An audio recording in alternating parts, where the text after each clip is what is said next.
Welcome to the deep dive. Today, we're diving into two biomarkers we've been getting a lot of questions about from you all. Neurofilament light chain Yeah, NFL, and glial fibrillary acidic protein, GFAP. GFAP, that's right. We've got a ton of research you've sent us on how these proteins might help us understand mood and anxiety disorders better. And especially for neurologists like yourself. Exactly. Yeah, these are really exciting biomarkers because they can be measured in both cerebrospinal fluid and blood. Where? So elevations in these proteins can indicate neuronal injury and inflammation. So they can potentially help us to distinguish between neurological and psychiatric conditions, Oh, which can be tricky. Yeah, especially earlier. And particularly in the early stages, yeah. Absolutely. Yeah, it's tough. You sent over some fascinating research on this topic, Yeah. and we're ready to break down the findings. Yes, I know you're busy, so we'll make sure you walk away with the most clinically relevant information. definitely. So the main focus today is a 2025 systematic review and meta-analysis by Kang et al., published in Brain Behavior and Immunity. Okay. This study is particularly robust because it analyzed 29 studies totaling 2,962 individuals. Wow, that's a lot. 927 had major depression, 804 had bipolar disorder, and 12,231 were healthy controls. With that many participants, it sounds like we've got a really solid sample size Yes, very solid. to work with. Yeah. What were some of the big findings that jumped out at you? Well, let's start with major depressive disorder. Okay. The meta-analysis didn't find a statistically significant difference in NFL or GFA concentrations between individuals with major depression and healthy controls. So no clear signal there. Not from the overall analysis, but it is important to highlight that some individual studies did show higher NFL levels in people with major depression. Interesting. Yeah, and these studies tended to be the ones that used age-matched controls. Ah, I see. So that suggests even slight age differences between groups can impact the findings. Which makes sense. Even subtle age-related neuronal loss in the control group could mask differences related to depression if age isn't carefully controlled for. Absolutely. Yeah, it really highlights the importance of careful study design. Yeah, very careful. What about bipolar disorder? Yes. The outline mentioned that that's where things get interesting. That's right. In contrast to major depression, Okay. NFL levels were significantly elevated in individuals with bipolar disorder compared to healthy controls. Do we know what percentage of individuals with bipolar disorder had elevated NFL, and how much higher were their levels compared to the controls? Unfortunately, the meta-analysis doesn't provide those precise figures. It focuses on the statistical significance Okay. of the difference between the groups rather than reporting specific percentages or absolute values. Gotcha. But they did find that this difference held true even after controlling for age and the type of NFL measurement used. So a pretty robust finding. Yeah. Can you talk a bit more about the different NFL measurement methods mentioned? Sure. I know from our prep notes that there are variations in sensitivity in how they are used. Yes. How would this impact a neurologist like myself when interpreting test results? Yeah, the sensitivity of the measurement method is really crucial.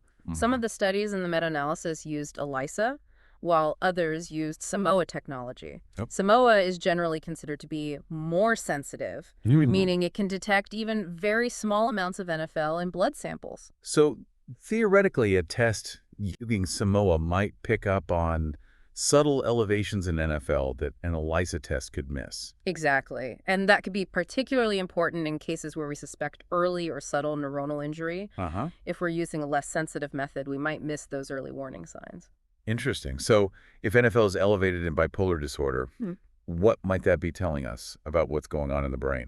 Well, that's one of the key questions Yeah. researchers are exploring. There's a growing body of evidence suggesting that bipolar disorder may involve subtle but cumulative neuronal injury over time. Imagine it like this.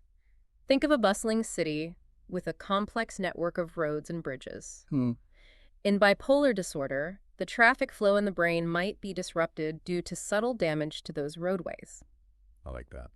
leading to the mood swings and cognitive difficulties characteristic of the condition. It's a helpful analogy. Yeah, Helps visualize what might be happening at a microscopic level. exactly. The findings of the meta-analysis definitely support this idea of potential neuronal injury. Yes. Remember, the elevation in NFL was statistically significant, even when they controlled for age and the measurement method used. Right. I'm curious if other studies have looked at whether the severity of mood symptoms correlates with NFL levels. It'd be really useful to know if NFL could be used not just for diagnosis, Yeah. but also for tracking disease progression or predicting treatment response. That's a great question, and one that researchers are actively investigating, Yeah. Pang et al. Did try to explore that relationship, but they were limited by the data available. So what did they find? They did a meta-regression analysis to see if there was an association between the severity of depressive symptoms and NFL levels in major depression. Okay. Unfortunately, they didn't find a statistically significant link. So more research is needed there. Yes. Ideally, we'd want to see studies that measure NFL levels at different points in time, Okay. correlating those levels with the severity of symptoms and seeing how they change in response to treatment. We mentioned earlier that age matching is important. Yeah. But what about those studies that measured NFL in both blood and cerebrospinal fluid? Oh, good point. Were there any noticeable differences between the two types of samples? Yeah. I'm always curious about how those results compare, especially when it comes to translating research into clinical practice. Right. Only one study in the meta-analysis measured NFL in both CSF and blood samples. That study was conducted by Noor et al. Okay. And it also looked at other biomarkers related to Alzheimer's disease in individuals with bipolar disorder. Interesting. And were their findings in line with the overall results in the meta-analysis? The results were consistent. Okay. They found significantly elevated NFL levels in both the CSF and blood of individuals with bipolar disorder compared to controls. So that's really important. Yes, this is an important finding because it suggests that blood tests for NFL, which are less invasive than a lumbar puncture, Right. could be a viable option. Yeah. And a practical option. Much more practical. Yeah, for neurologists like yourself. That's really good news. Yeah. From a clinical perspective, anything that makes testing easier and less invasive for our patients is a welcome advance. For sure.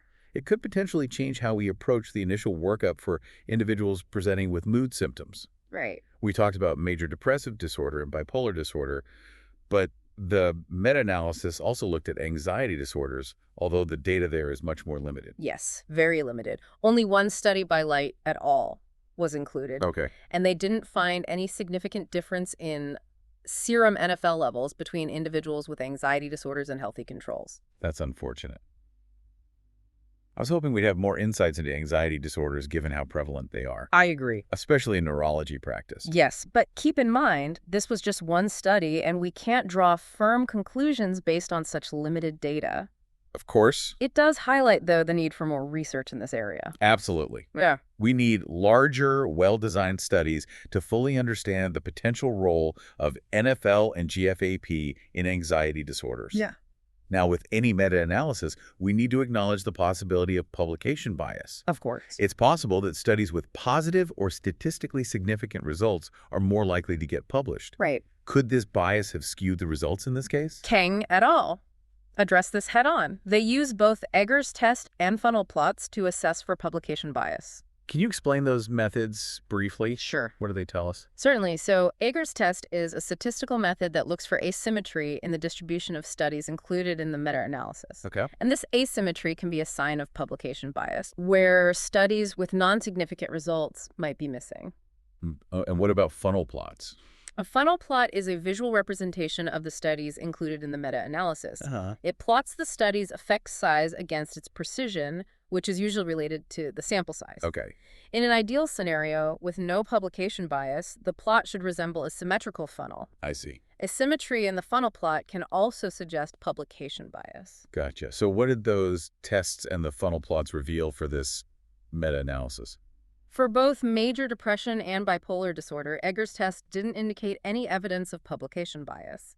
The funnel plots for both analyses also showed relatively symmetrical distributions of studies. So it seems like publication bias is unlikely to be driving the results, Right. which makes the findings about elevated NFL and bipolar disorder even more compelling. Indeed. It strengthens the argument that the observed association is likely genuine. Of course, we can't talk about research without discussing limitations.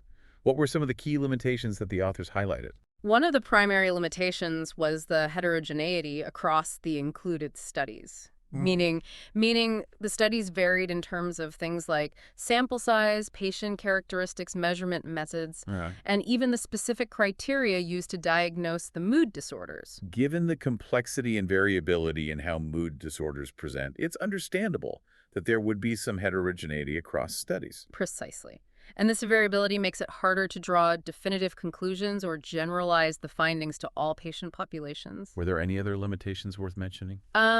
The limited data on potential confounding factors was another challenge. Okay. While the authors adjusted for age and sex in many of their analyses, Yeah. they couldn't always account for other variables that might influence NFL or GFAP levels. What kind of variables are we talking about? Things like medication, use comorbid medical conditions, lifestyle factors, and even body mass index can all potentially affect these biomarkers. So without enough information on those factors across all the studies, it's hard to completely rule out their potential influence on the results. Exactly. It underscores the need for future research to delve deeper into these potential confounders Mm. and their impact on NFL and GFAP levels. It sounds like we're just beginning to scratch the surface of what these biomarkers can tell us about mood and anxiety disorders. That's a great way to put it. This meta-analysis lays a strong foundation for future research, but many questions remain.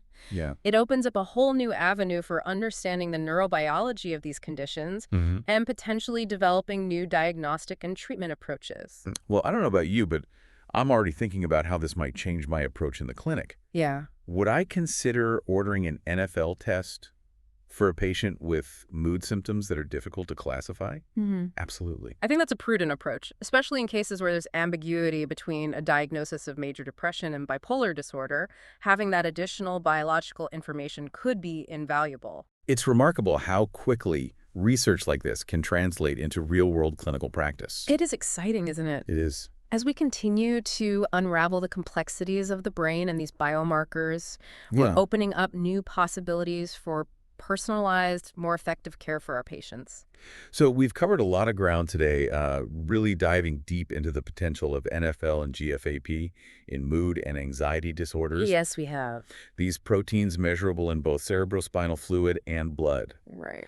They offer this potential window into neuronal injury and inflammation, which could really help us differentiate between neurological and psychiatric conditions. Absolutely. We focused on a 2025 systematic review and meta-analysis by Kang et al., published in Brain Behavior and Immunity. Right. This comprehensive analysis of 29 studies, including over 2,900 individuals. Yeah, a lot of data. A lot of data. Yes. Provided some really valuable insights, especially when it comes to bipolar disorder. Yes, especially bipolar disorder. The meta-analysis showed a significant elevation of NFL levels in individuals with bipolar disorder. Yes. Even after accounting for age and those variations in measurement techniques. Exactly. And while the overall analysis didn't find a statistically significant difference in NFL or GFAP levels between those with major depression and healthy controls, there is an important nuance there. Yes, there is. When you zero in on those studies that used age-matched controls, Yes. a statistically significant elevation in NFL levels was observed in major depression. That's right. So controlling for even those subtle age differences appears to be super crucial. Yes, very important. This really reinforces the idea that NFL, especially when measured in blood, Right. could be a valuable tool for differentiating between bipolar disorder and major depression Yeah. in patients presenting with mood symptoms, It could be very helpful. which is huge because, these conditions Yeah, require different treatment approaches. they do. Having a biomarker to help make that call early on could significantly impact patient care. Absolutely. Now, this deep dive has primarily focused on using NFL and GFAP to differentiate between psychiatric and neurological causes of mood symptoms. Right. But where do we go from here? Good question. What about using these biomarkers to predict the course of illness or treatment response Right. within mood disorders themselves? Yeah, that's a great area for future research. Yeah. For example, we need studies to look at whether higher NFL levels at the time of diagnosis might predict a more severe or treatment-resistant course of bipolar disorder. Or could changes in NFL levels over time help us monitor treatment response Exactly. or disease progression? Yeah. There's so much we could learn. A lot of potential. So much potential. Yes. I'm already thinking about, how these findings might shift my approach in the clinic. Yeah, me too.